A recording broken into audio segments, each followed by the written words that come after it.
everybody, Captain Britt here, hanging out in the British Virgin Islands doing some classes for the season, standing on a Fontaine Peugeot Elba 45, and behind me is what is the setup for the square top main that comes on this boat.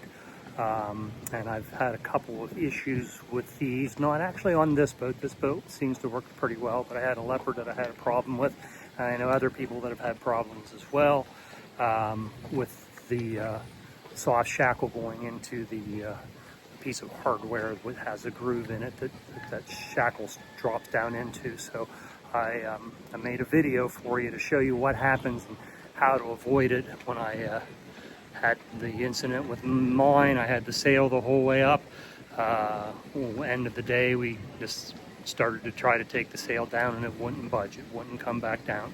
So after fussing around and doing some different things, we ended up anchoring the boat with the sail up and crawling up to the top of the mast and spending about 45 minutes getting that thing loose because it had kind of pinched itself in there. So I'm going to show you how to keep that from happening to you if you get one of these boats with the square top mains. Square top mains have some nice advantages. You can definitely make more adjustments, especially if you have a traveler that will allow you to lengthen the main sheet. You can make that thing twist off and so on.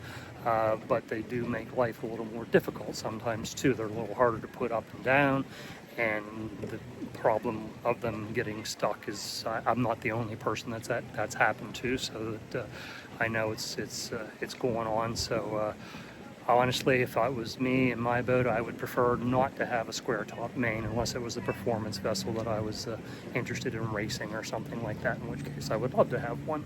But keeping things simple is usually the best way to do it. So anyhow, let me show you how to keep that from happening to you. Pretty simple as long as you pay attention and know what you're looking for. So here it goes. Here we go. We start to raise the mainsail. The idea is as the sail comes up, that soft shackle is supposed to slide down and fall into that groove on the hook. There are times where it will sit right there and not move. And when that happens, it will not go back down because of the friction on it.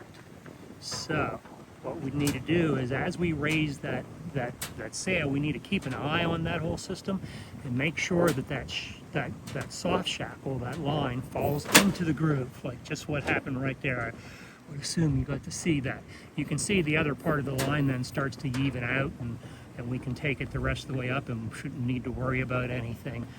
But you definitely want to make sure that is in that groove while it's down close enough. If it doesn't fall in there, I still have a chance. I can grab a boat hook and pull it into the groove. I can climb up the mast steps and, you know, give it a little tug. I could even just grab a hold of the luff of the sail and pull a little bit.